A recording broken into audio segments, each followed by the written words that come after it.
So appropriate for our topic today, which is it's never too late for new beginnings. Our theme this month is expansion. It is never, ever, ever too late for new beginning. Just let that sink in for a moment. As I said earlier, this is not a pause. It is a disruption that we're having right now. But quite frankly, it's a disruption that we've needed. Now, we might not have chosen it like this. They joke and say you need to be careful what you pray for.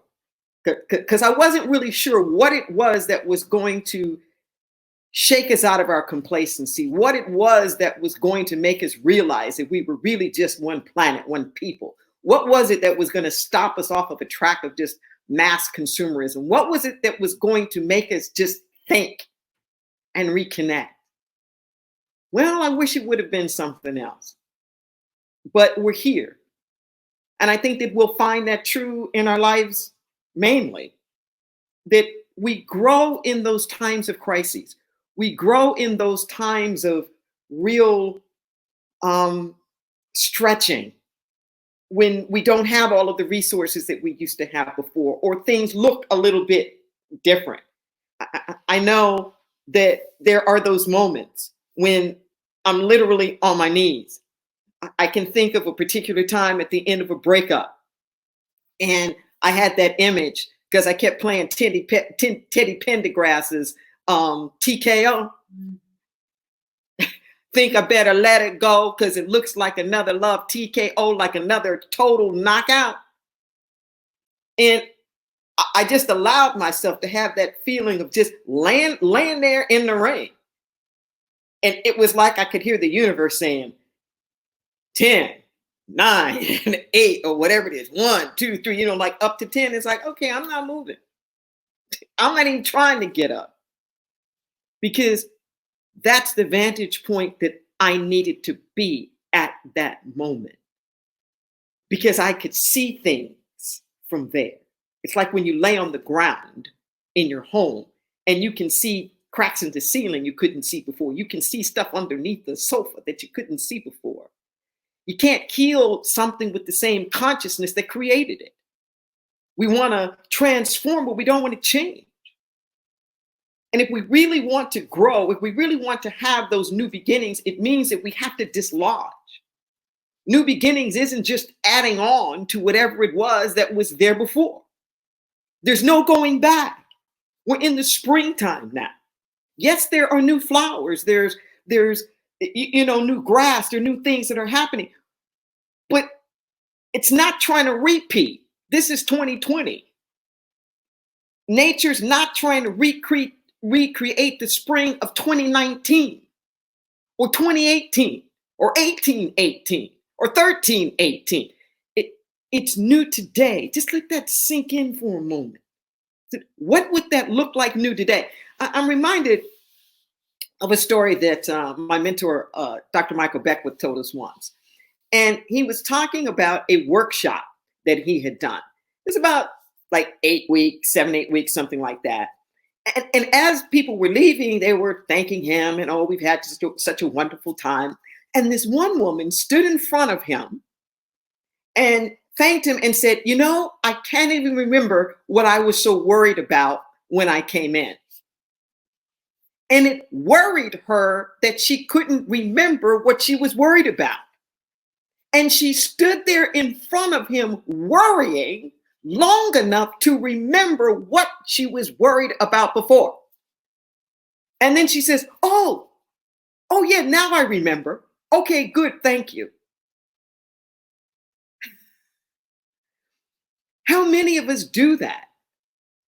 How many of us are busy recounting, busy bringing with us into the future all of the stuff that really needs to be left where it was? We keep picking it up again and picking it up again. And here's the thing that I really had to learn the hard way. You don't have to figure out what it is. You don't have to figure out what comes or what stays, whether that's people, places, or things, whether that's stuff about you. You don't have to figure that out, because what I know is that God wastes nothing. God wastes nothing. Everything has a place somewhere. Everything has a place somewhere. It's just repurposed. I remember when I finally got this. It was in one of my spirit letters that shows up in the Sacred Yes. These are these beautiful downloads, and I've put them in a series called Letters from the Infinite. And in it, the letter was saying that we often say, you reap what you sow, trying to quote from scripture. And the spirit voice reminded and said, that's not exactly what it says. It says, as you sow, so shall you reap. Listen to the difference in that. As you sow, so shall you reap. The manner in which you sow is the manner in which you reap. We don't live in a quid pro quo universe. We don't live in a universe that's so this for that. We get stuck in that. Like, if I invest in this job, I want this job to pay off. If I invest in this relationship, I want this relationship to pay off. Even when they don't even want to be with the person anymore, I want them to pay. I remember talking to this one woman whose husband she was divorcing had half interest in a boat, and she hated that boat because her husband and his friends would use it like a little floating motel. She wanted half of her husband's half of the boat that she didn't even want or like.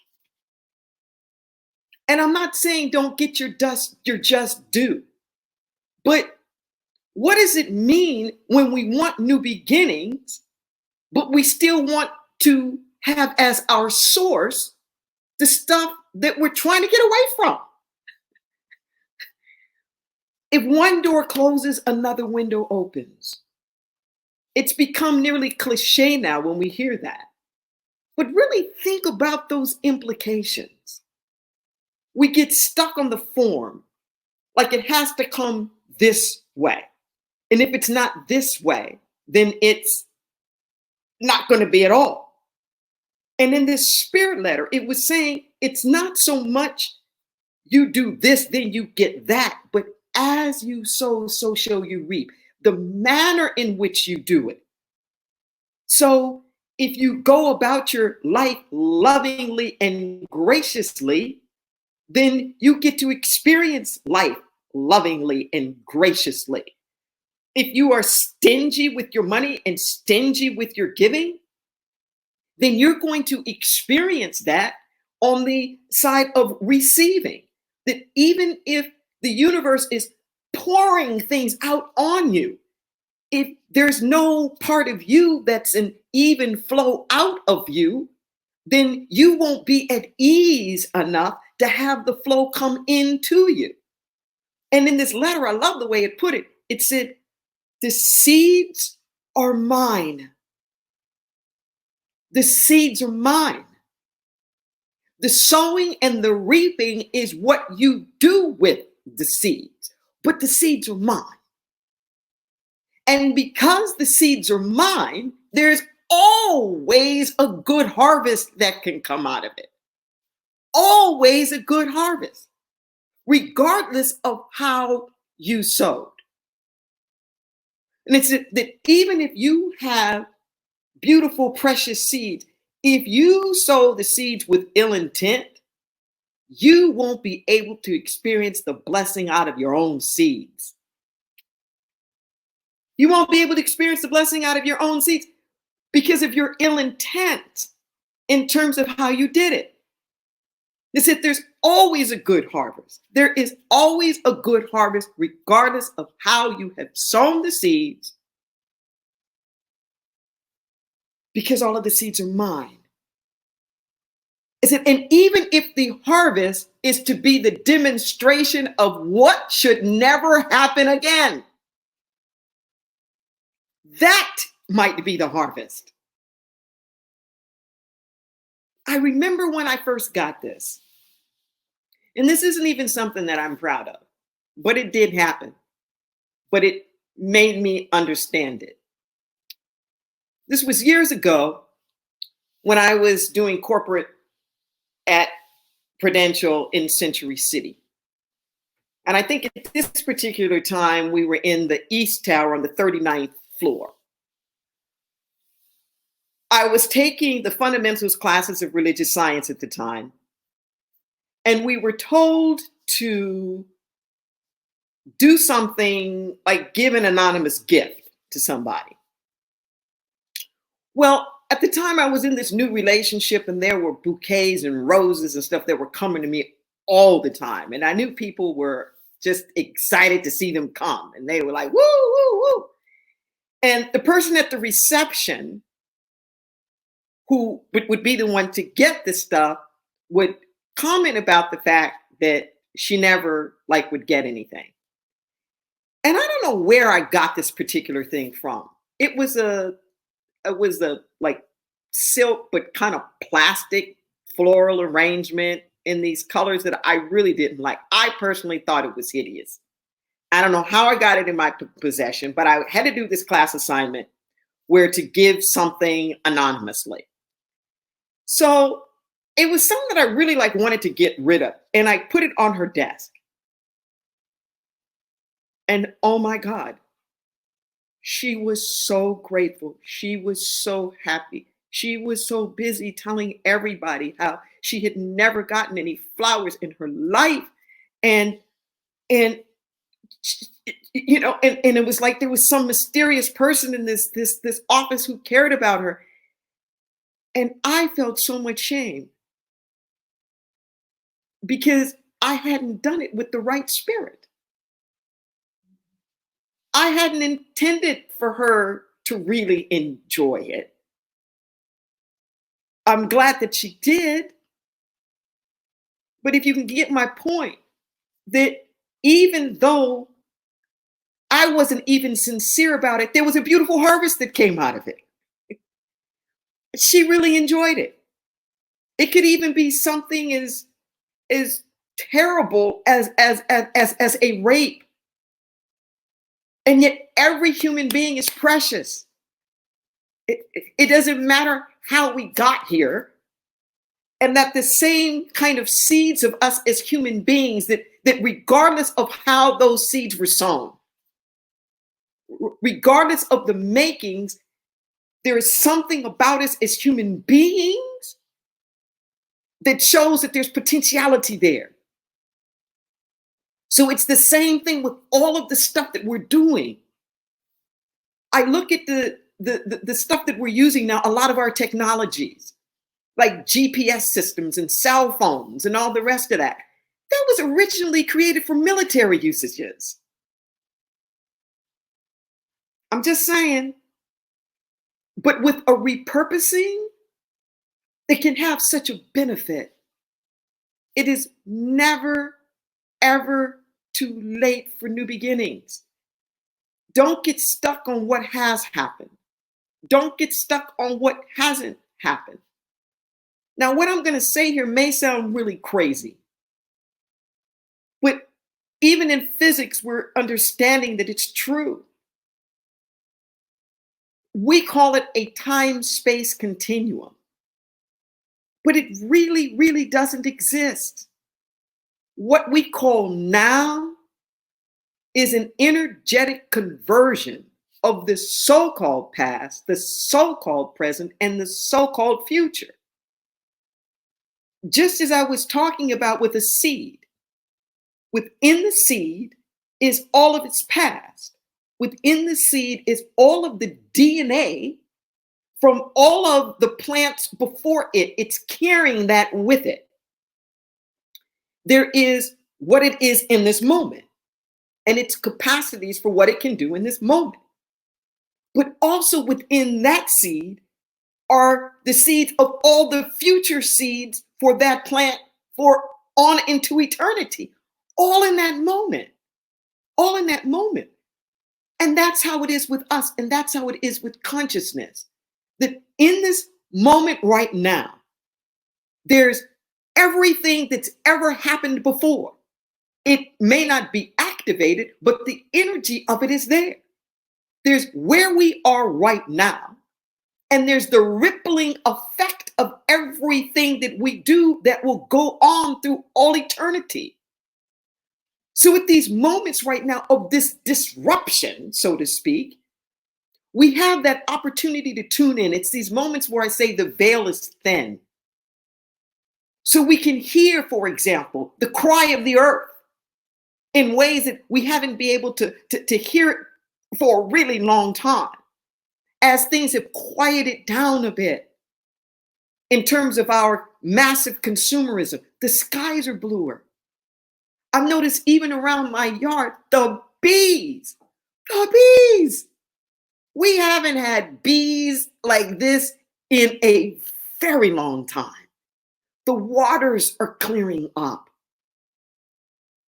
It's not too late. It's not too late. Whatever it is that's gone on in your life, it's never too late. It's never too late to forgive. It's never too late to dream. It's never too late. Because life is forever recreating itself at all times. This you that's here now is not the you from last week. It won't be the you next week. There's a divine pattern, a divine design that never gets disturbed. It never gets disturbed. That's why healing is able to take place. Because we can always go back to the original pattern. Don't get stuck on just what you see. Don't judge by the appearances. That's Maya, that's illusion. There's something that is beyond that. Something that is beyond that. See, you're more than what's happened to you. You are not damaged goods. That's not who you are. You might have been abused, but you're not a victim. We've been victimized, but we're not victims. I don't care how much you have drunk in the past. I don't care how much you drank. It just doesn't matter in terms of the you, the potential you, and the power for you to be who you are. Don't wait around for somebody else to give you permission. Don't wait around for something else to happen. Don't wait around to hit the bottom. Don't wait around for somebody else to change. You have within you the power at any moment of any day to say it's now. It's now. Now is the only time that you can ever do anything. Think about it. Think about it. Think about those times when you thought that you were stuck, or there's times that you were waiting for something, and something within you just said it's now. You took that step. You made that call. You had that conversation. You moved on from that relationship. You dared to change careers. Whatever that is. And the moment that you say yes, everything supports you. You don't have to know the how.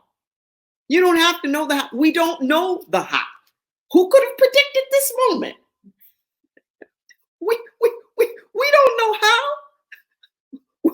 We just don't know. But what I can tell you is that for every divine idea, there is the divine supply. For every seed, there is the way that it manifests in its own time and its own space. Our only job is to be the fertile soil. That's our job. As in another letter in the sacred yes, It explains that. That's our job. Our only job is to say yes. That's our job. It says our job is to create the soil that is fertile enough to receive any combination of decisions that are part of the divine plan. Woo! Breathe that in. Our job is to remain fertile enough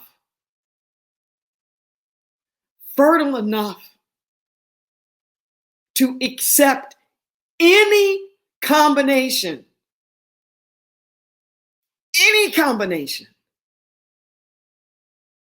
of the divine plan.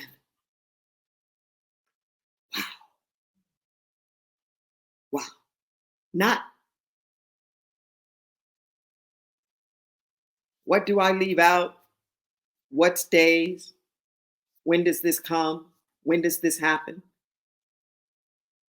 And I can't think of a more illustrative time than this moment right now where the world is struggling with COVID-19, the coronavirus, or strand of it,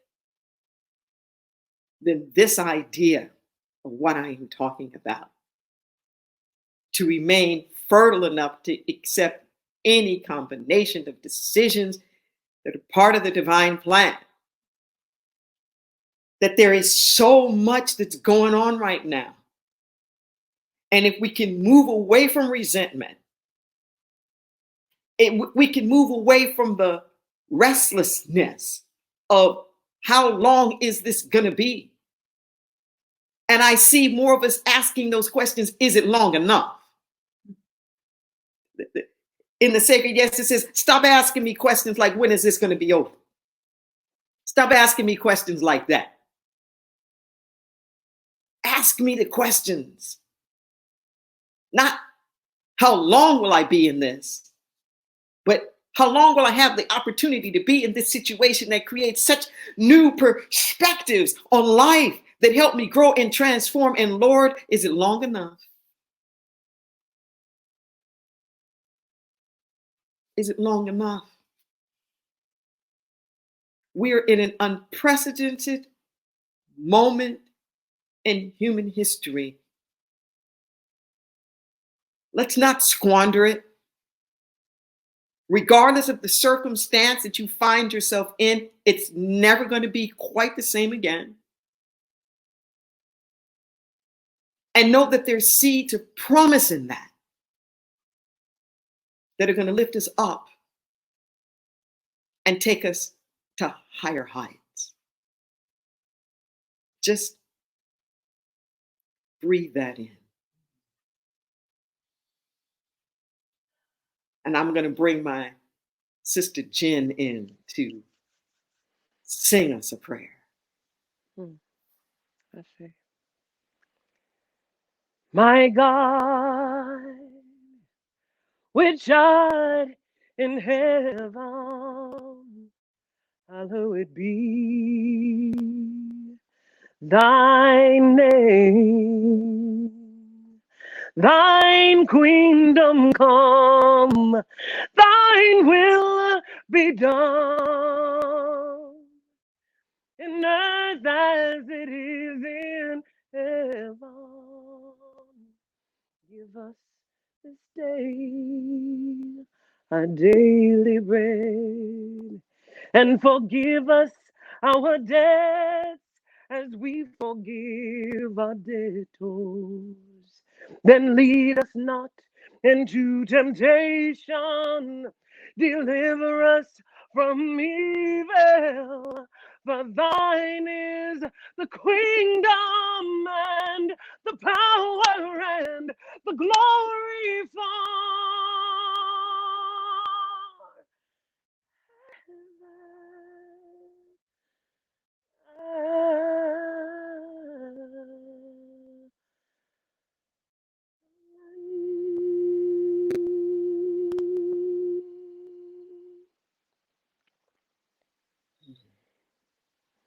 Thank you, Jen. We breathe that in. We let it find a resting place in our soul.